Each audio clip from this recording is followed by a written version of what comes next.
Selamat pagi sahabat Tribuners yang kami hormati dan kami muliakan. Inspiration and Solution.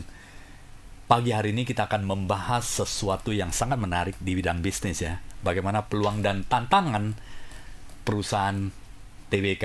Kita tahu bahwa perusahaan-perusahaan TBK semakin banyak minatnya dan perusahaan TBK mendapatkan kepercayaan yang sangat besar di publik untuk investasi. Kita akan bahas banyak mengenai peluang dan tantangan apa saja sebuah perusahaan yang sudah TBK, tentunya bersama direktur perusahaan yang sudah melantai di Bursa Saham Bursa Efek Indonesia. Yaitu di studio telah bersama kami Bapak Simon Hendiawan. Beliau adalah Direktur PT Mitra Angkasa Sejahtera, emitennya disingkat menjadi BAUD. Selamat pagi Pak Simon, apa kabarnya? Selamat pagi Pak Sian, baik Pak, sehat selalu Pak. Iya, BAUD merupakan sesuatu komponen yang dibutuhkan di berbagai ragam industri dan saya kira penggunanya tidak pernah akan habis dan menjadi primadona di setiap perusahaan-perusahaan. Dan di studio telah bersama kami juga Pak Juanda Rovelin. Beliau adalah CEO dan founder dari iCommunity dan Rare Funder. Selamat pagi Pak Juanda, apa kabarnya? Pak Juanda masih mute ini. Oke, selamat pagi Pak Sian, luar biasa. Luar biasa ya Pak Juanda. Dan biasa di luar juga ya Pak. Biasa di luar Pak. Oke, kalau kita cerita tentang perusahaan TBK, saat ini perusahaan TBK banyak yang mengatakan bahwa perusahaan lebih mendapatkan kepercayaan karena untuk melantai di Bursa Efek itu kan bukan hanya daftar ya Pak Juanda dan Pak Simon, tetapi melalui serangkaian proses yang sangat panjang, due diligence secara hukum, due diligence secara keuangan, harus diaudit oleh auditor akuntan publik yang bersertifikasi dan diakui oleh Bursa Efek Indonesia dan OJK. Ini merupakan sebuah proses yang sangat panjang dan akhirnya mendapatkan kepercayaan, artinya tervalidasi dengan baik begitu masuk di Bursa Efek Indonesia. Sebelum membahas dengan tantangan dan peluang-peluang apa saja untuk perusahaan TBK ini, Pak Simon silakan cerita mengenai profil singkat mengenai BAUD ini Pak, yang dimulai dari didirikan pada saat 2012 ya Pak ya. Saat ini sudah masuk di beragam industri dan termasuk di konstruksi, di FMCG juga ada, dan menjadi mitra kepercayaan dari perusahaan-perusahaan besar di Indonesia. Pak, silakan Pak Simon, Baik Pak. profil singkat mengenai Simon, mengenai emiten BAUD ini Pak. Baik Pak, terima kasih Pak atas kesempatannya. Jadi Mitra Angkasa ini berdiri 2012, didirikan oleh seorang wanita dari Surabaya bernama Indriani Suhartono. Itu yang adalah sekarang partner saya. Dan kita mulai dari kecil, udah jalan, awalnya satu toko, terus mulai menawarkan kemitraan. Dan kita cari beberapa orang yang mau bermitra untuk buka toko. Nah, seperti background saya dengan nama RJ Steel. Banyak orang pengen mulai bisnis murbaut, punya pasarnya, tapi nggak tahu gimana mulainya. Nah, kami berikan solusi dengan kemitraan atau banyak orang tahu adalah franchise. Nah, dengan sistem franchise ini, itu banyak sekali yang mengajak kita kerjasama dari berbagai daerah.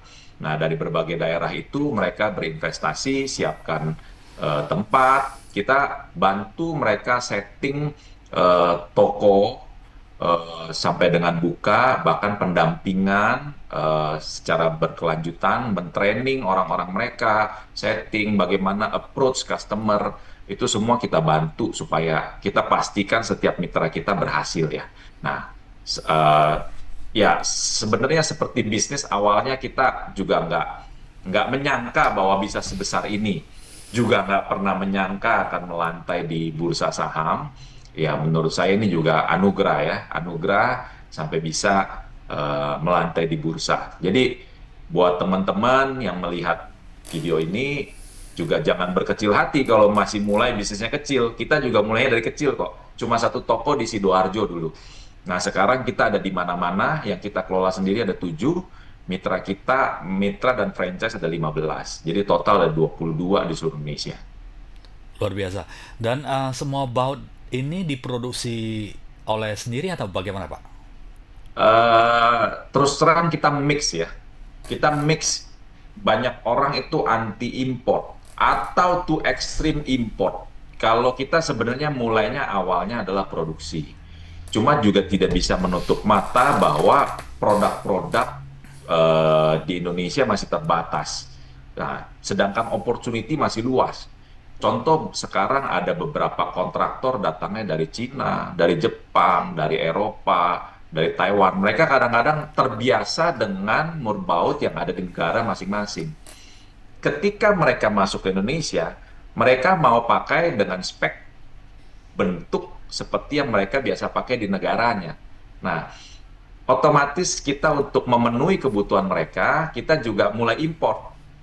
Saat ini terus terang import kita juga makin lama makin banyak, tapi tidak melupakan bahwa kita juga harus menghidupkan industri yang ada di Indonesia ya. Jadi kita mix antara import dan lokal kita ada. Saat ini pabrik ada di daerah mana, Pak? Di Surabaya. Eh, Kalau kita di Surabaya, Surabaya. tapi ini di luar mitra, tapi masih terafiliasi dengan PT Mitra Angkasa, tapi ini tidak TBK. Yang TBK PT Mitra Angkasa Sejahtera.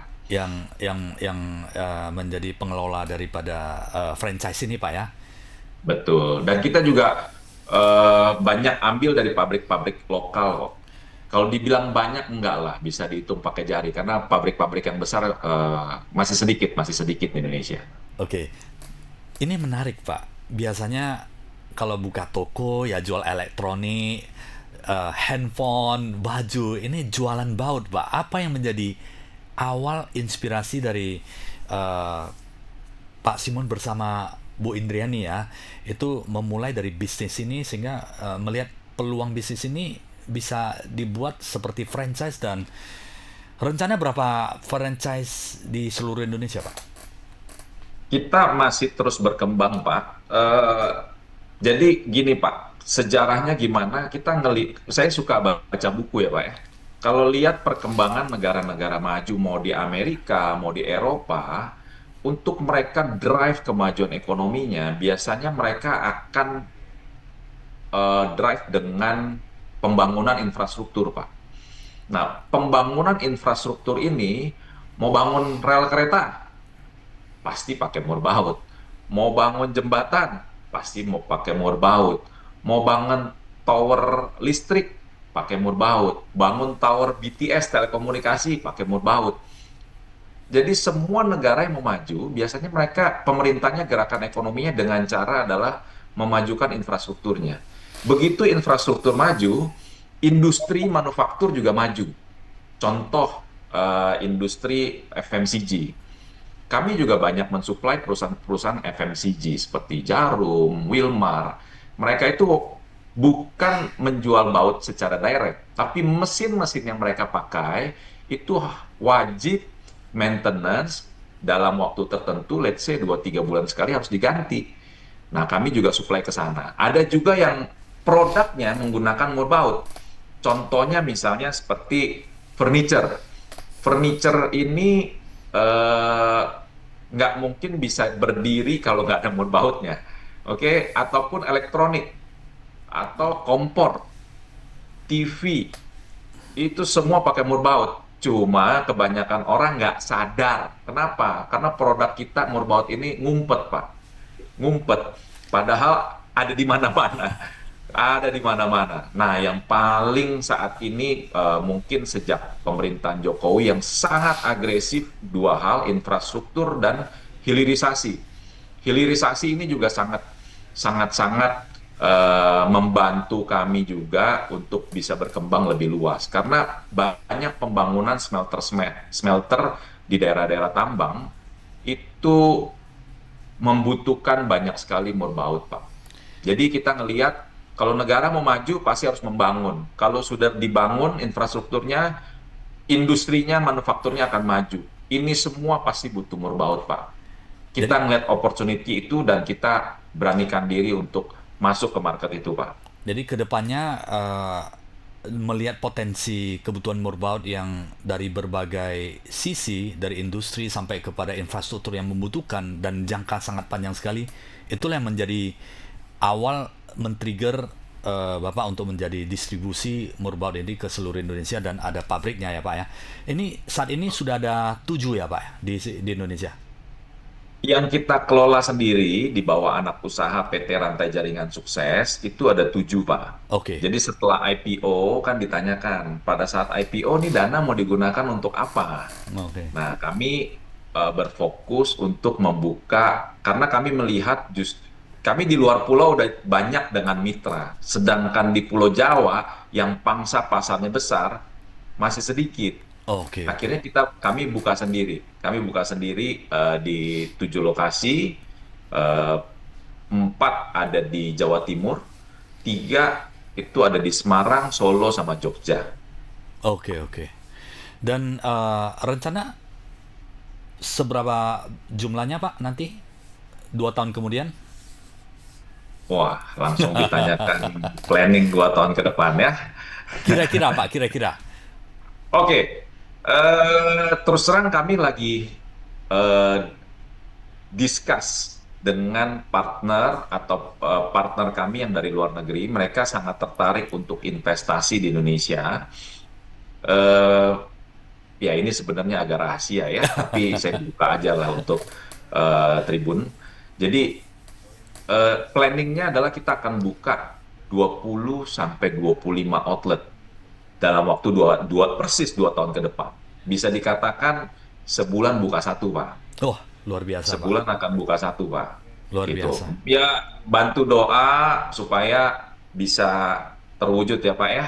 Luar Bantu biasa Pak. info juga, Pak, kalau ada lokasi bagus ya, Pak ya. Iya, luar biasa. Ini kita Pak Juanda kita harus mampir ini ke outletnya Pak Simon ini ya, Wajib, Pak, supaya wajib. bisa tahu merasakan auranya bagaimana di bisnis baut ini, betapa berharganya bisnis baut ini untuk mensupport infrastruktur yang kita tidak nampak tapi ini sebenarnya berfungsi untuk mengikat Betul. seperti iCommunity ya Pak ya. Betul. Pak, pertanyaannya Pak Simon, Ya. mengapa 2022 Pak Simon beserta partner akhirnya komitmen untuk melantai di Bursa Efek Indonesia perusahaannya? Mau cerita jujur apa cerita yang bagus-bagus doang, Pak? Hah? Kalau boleh jujur, Pak, kepepet, Pak. Kenapa Iya. saya bilang kepepet? Itu 2020, 2021 kita dalam suasana mencekam ya, Pak ya, karena COVID. COVID datang, sebenarnya bisnis dan opportunity-nya besar, Pak. Tapi kita kehilangan resource untuk pendanaan untuk mengembangkan dan menggarap semua yang ada, Pak. Maka dari itu ketemu orang menawarkan coba aja capital market. Nah, akhirnya awalnya nggak pede, Pak. Awalnya nggak pede karena nggak mungkin lah yang bisa kayak begitu mah perusahaan-perusahaan raksasa seperti Astra, BCA, bank-bank besar, perusahaan yang sangat bonafit. Tapi rekan kami memotivasi dan juga sangat mengencourage supaya dicoba dulu. Kalau memang you nggak layak, you nggak akan lolos dari due diligence. Ya, due diligence-nya ada 2 tadi, LDD, legal due diligence, dan Finance ya, FDD, finance due due diligence. diligence ya. Ternyata dijalanin, pusing sih pusing, Pak. Tapi ternyata lolos, Pak. Jadi yang menentukan bukan kita, yang menentukan adalah ya lembaga-lembaga yang memang ditunjuk oleh regulator untuk menyatakan layak atau tidak layak. Misal kata kami tidak layak, tentunya OJK ataupun bursa tidak akan meloloskan. Jadi awalnya dimulai dengan kepepet, kan ada bukunya The Power of Kepepet. Nah itu penting, Pak. Itu penting. Karena kepepet, Pak. opportunity-nya besar, dana yang di kantong kita terbatas, Pak. Nah, kan pilihan lain adalah kita ke bank, cari angel investor, atau masuk ke memang capital market, gitu, ke bursa saham, ke pasar modal. Nah, ini pasar modal belum pernah kita coba dan ternyata bisa lolos. Dan kita dapat dana yang cukup besar dan itu sangat-sangat membantu kami pada saat itu untuk menggarap semua opportunity yang ada ya Pak ya. Ya. Dan pada saat menuju komitmen ke IPO ini kan tidak mudah ya Pak ya. Betul Pak, betul. Harus ada kesepakatan atau semua pemegang saham itu harus setuju untuk proses IPO. Berapa lama Bapak persiapkan ini Pak? Prosesnya itu untuk ke IPO awal-awal kita coba restruct, kita punya baik itu pembukuan ataupun merapikan legalitas kira-kira sekitar 4-5 bulan.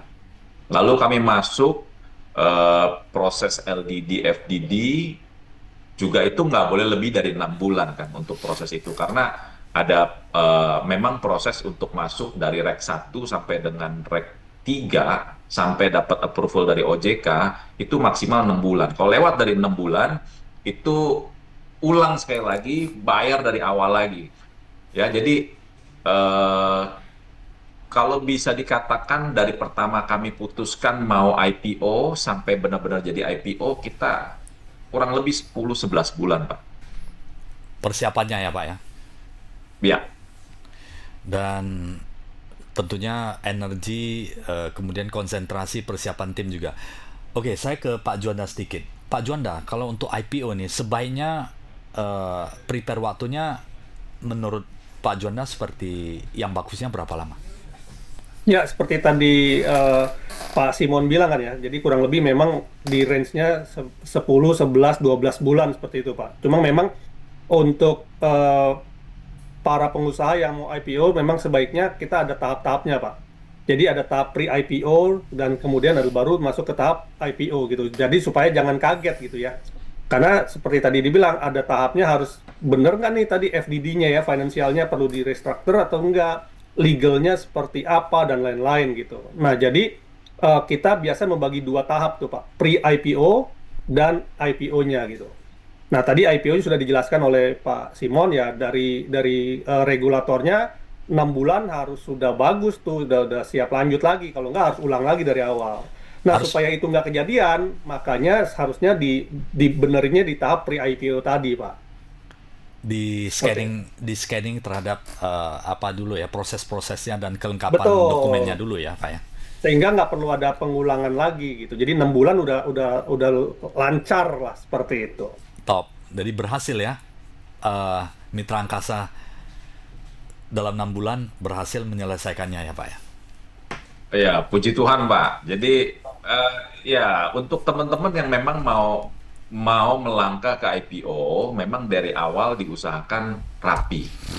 Diusahakan rapi, pembukuannya, perpajakannya, pencatatannya, semua rapi. Nah, biasanya kalau saya kan ngalamin dari UMKM ya Pak ya, biasa pembukuan kita belum mengikuti PSAK. Nah, itu mungkin sekarang boleh mulai tanya-tanya PSAK apa sih? Nah, itu ke ahli ke akuntan publik ya, supaya mulai dirapikan ke arah sana. Terus legalitasnya, bahkan sampai pendirian, setor modal yang awal itu harus didokumentasikan dengan baik. Karena banyak sekali, apalagi kayak kita ya, dulu UMKM pada saat buka PT biasanya setoran modal berapa? 500 juta. Cara kita gimana lah? 100. Keluarin lagi, setor lagi 100. Terus sampai 5 kali. Nah itu ternyata secara legal tidak boleh Pak. Harusnya sekali setor 500 Pak. Nah, akhirnya kita rapikan itu semua, Pak. Ya, bukan artinya kalau dulu pernah salah, terus nggak bisa diperbaiki. Bisa, Bisa ya. bisa diperbaiki. Cuma kalau dari awalnya kita punya pendirian, kita punya legalitasnya tidak baik, dan perusahaannya makin lama, makin banyak kekacauan, pasti butuh waktu lebih lama. Ada teman saya yang sampai 2-3 tahun, Pak. Kenapa? Karena perusahaannya udah 20 tahun, Pak. Otomatis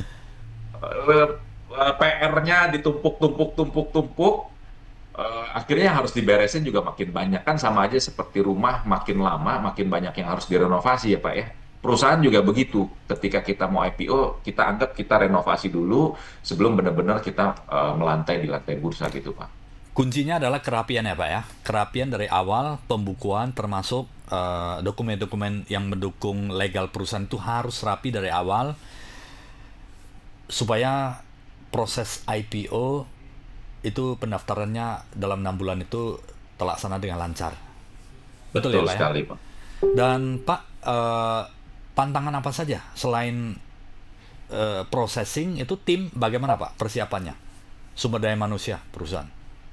Eh, Kebetulan kan kita akan didukung oleh beberapa profesi penunjang, Pak. Jadi misalnya pada saat kita memutuskan mau IPO, kita pasti akan didukung oleh beberapa profesi penunjang.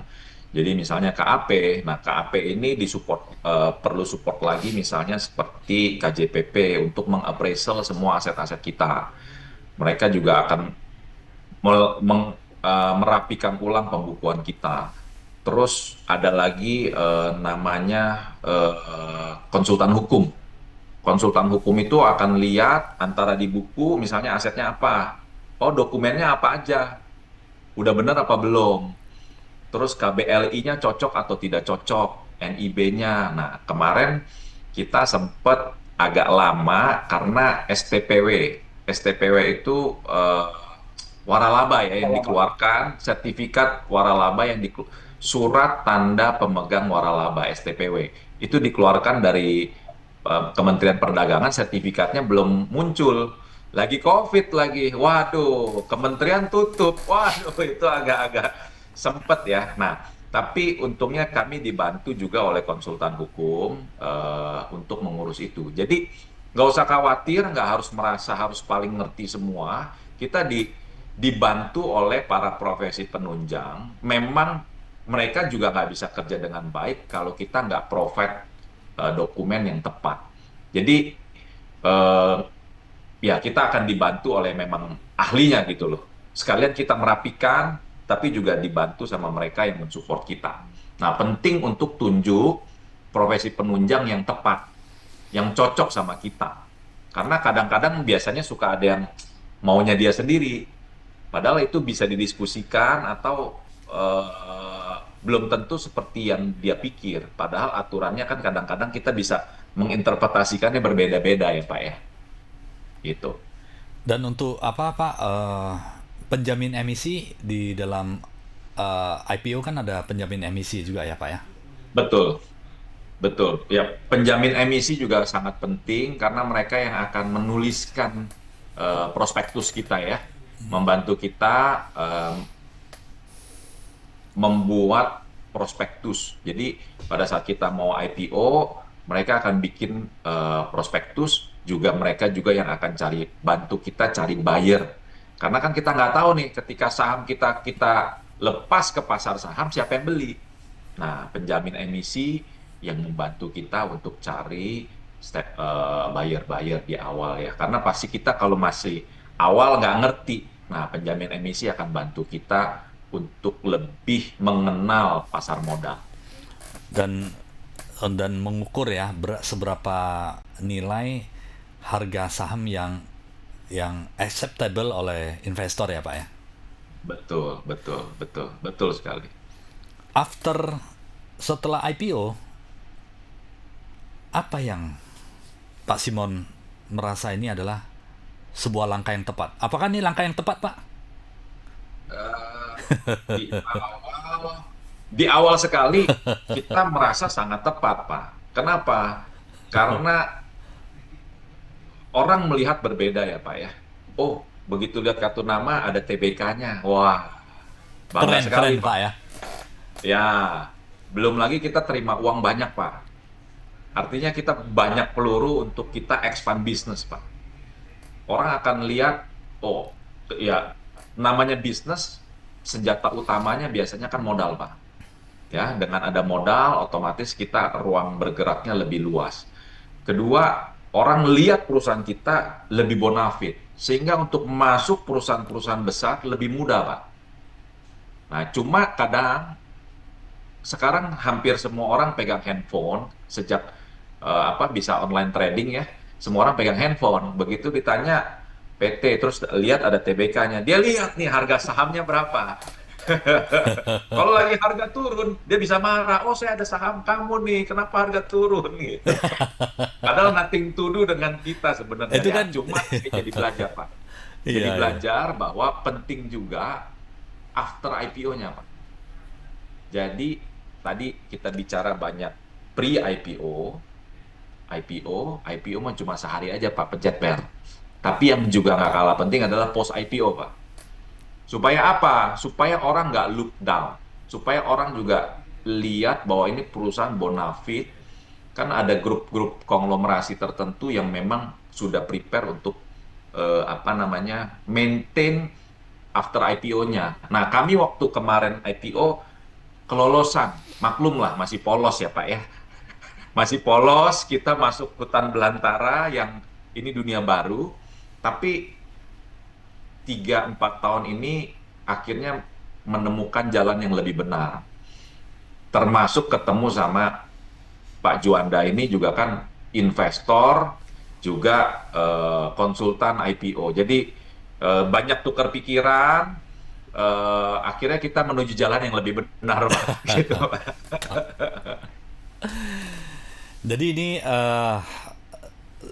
istilahnya persiapan dan perencanaan, kemudian action plan-nya udah lebih terukur, terstruktur dan lebih matang ya Pak ya untuk mendukung perkembangan perusahaan ya Pak.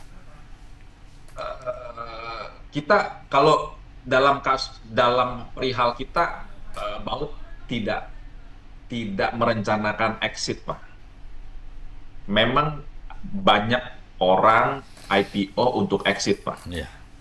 Tapi kami pilih jalur IPO go public untuk expand, Pak. Jadi founder tidak menjual satu lembar saham pun sejak IPO, Pak. Itu komitmen Satu ya. lembar pun kami tidak jual karena tujuan dari awal adalah untuk ekspansi. Kan memang orang punya tujuan IPO macam-macam.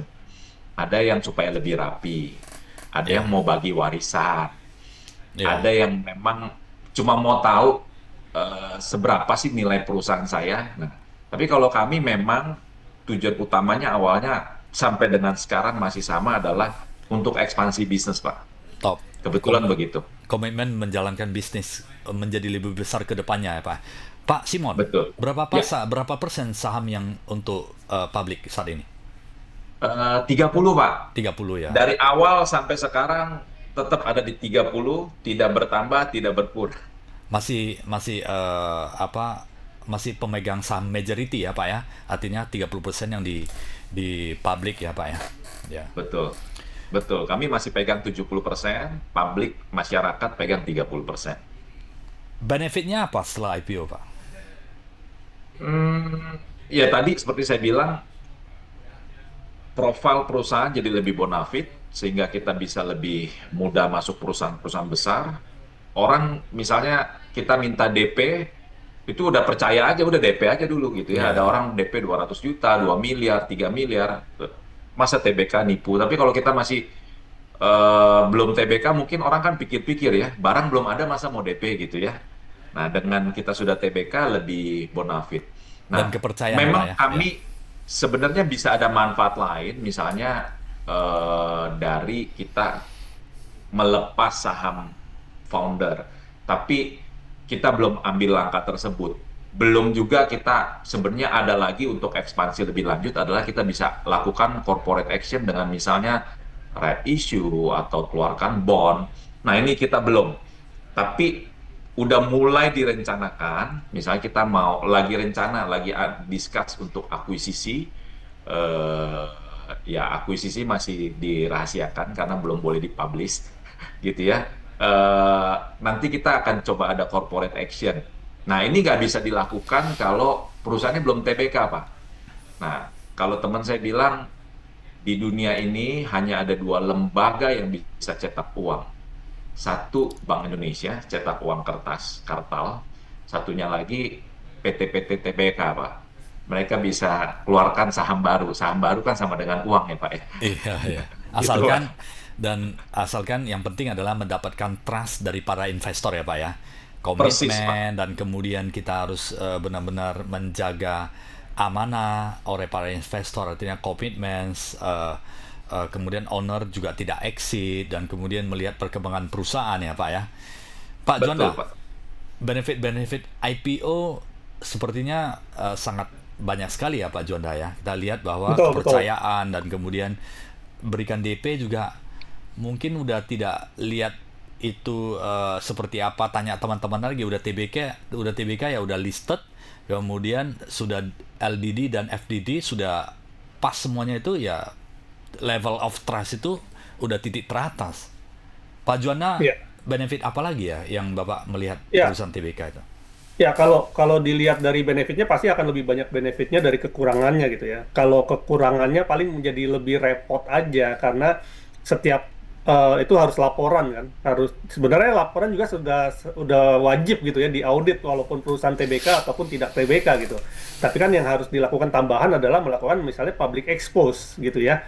Nah, itu adalah mungkin ada tambahan-tambahan kerjaan sedikit gitu. Tapi itu nggak sebanding dengan manfaat yang jauh lebih besar yang tadi eh, Pak Simon bilang gitu, bahwa ada kesempatan untuk tadi misalnya mendapatkan sumber income yang luar biasa gitu ya, walaupun nggak bisa dibilang unlimited ya, tapi itu luar biasa gitu.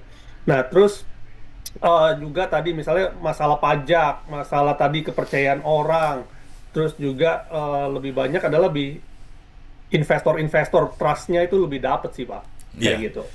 Pak Simon, jadi apa yang disampaikan Pak Juanda sepertinya match ya, connecting dengan apa yang disampaikan oleh Pak Simon. Kepercayaan itu nomor satu dan kemudian pendanaan juga ya, pendanaan seperti yang Bapak sampaikan, pertama dari Bank Indonesia, kedua dari bursa, perusahaan-perusahaan yang sudah TBK, jadi permodalan struktur modal menjadi sangat kuat. Kemudian kepercayaan juga sangat tinggi sekali ya, karena sudah listed, customer percaya, supplier juga percaya, dan kemudian kalau untuk akuisisi dan merger dan sebagainya mungkin udah lebih mudah ya Pak Simon ya. Betul sekali, Pak. Jadi memang kalau mau expand, kita punya banyak alternatif pendanaan, Pak. Gitu ya. Jadi bank pun sebenarnya kalau mau mengucurkan pendanaan lebih percaya juga karena kan kita diregulasi, Pak. Diawasi dan juga lebih rapi. Udah nggak ada cerita double, triple bookkeeping, Pak. Udah pasti bukunya cuma satu kan, Pak. Iya, satu aja. Biasanya kalau pengusaha kan ada yang dua buku, ada buku untuk suami, buku untuk istri, beda-beda Pak. TBK harus satu Pak ya. Nah, Pak, Satu, Pak. sebagai pertanyaan penutup ya Pak Simon, 5 tahun lagi mimpi dari perusahaan seperti apa? Waduh, Pak, sebenarnya dulu saya nggak berani bermimpi, Pak. Tapi sejak kita TBK, sky is the limit, Pak. Artinya apa? Setiap kita justru jangan ragu mimpi. Kenapa? Karena dengan kita sudah di TBK, lebih bonafit, lebih dipercaya banyak orang. Ketika kita mau ekspansi, sebenarnya bisa didukung oleh pasar modal. Bisa didukung oleh pasar modal dan perusahaan bisa cetak saham baru untuk mendapatkan pendanaan baru. Bisa juga ya dengan cara right issue, dengan bikin bond dan banyak lagi instrumen lainnya, Pak. Jadi pendanaan itu jadi lebih banyak alternatif, bukan cuma satu dua, tapi alternatifnya jadi lebih banyak, Pak. Jadi jangan ragu-ragu untuk TBK. Memang ada kendala, misalnya jadi nggak cepat. Kalau Iya. dulu keputusan tak langsung dijalankan. Kalau sekarang mikir aturan OJK-nya cocok nggak ya? Aturan bursanya cocok nggak ya? Comply nggak dengan hukum? Comply dengan nggak pembukuan? Nah, memang ada keterbatasan, tapi hidup hidup memang harus ada dibatasi kan, Pak. Iya, Kayak Pak. misalnya kita dibatasi istri ya cuma satu, Pak. Kalau nggak tiap lihat wanita semua mau dikawinin, Pak. Iya, setuju, Ya, Pak. jadi menurut saya, tapi dengan keterbatasan itu membuat hidup kita lebih teratur dan lebih rapi. Sama perusahaan juga menurut saya, memang ada keterbatasan, tapi justru keterbatasan ini yang membuat kita lebih GCG, lebih comply dengan aturan, juga jadi lebih enak kan Pak? Kan kalau dulu kita UMKM berpikir adalah, waduh, jangan sampai dapat surat dari pajak, Iya. waduh, jangan sampai dipanggil polisi. Kalau sekarang saya dipanggil pajak, membusungkan dada Pak. Kenapa? Bukunya rapi Pak. Oh, Dipanggil polisi, juga dengan membusungkan dada. Kita punya legal dokumen lengkap Pak. ya, ya. Jadi enak makan, enak tidur Pak. Iya, Pak. Bisnis itu selain mencari keuntungan, profit, eh, dana yang lebih, juga harus enak makan tidur dan sehat-sehat ya, Pak ya. Betul sekali Pak. Oke, thank you Pak Simon sudah bersama studio Tribun Medan dan Network selama hampir 1 jam. Terima kasih juga Pak Juanda. Semoga apa yang disampaikan oleh Pak Simon, Pak Juanda ini membuka mata, membuka peluang, membuka banyak lagi perusahaan-perusahaan yang sebelumnya tidak terpikir untuk DBK, ini saatnya untuk TBK, dan kemudian legalitas dari segi finance itu menjadi rapi dan hidup lebih enak makan dan enak tidur ya Pak ya. Iya Pak. Thank you Pak Simon dan Pak Juanda. Ya, terima Terima kasih Pak kasih. Sian. Terima kasih sahabat Tribuners, sampai jumpa. Inspiration Solution setiap hari Jumat yang selalu menarik untuk Anda. Sampai jumpa.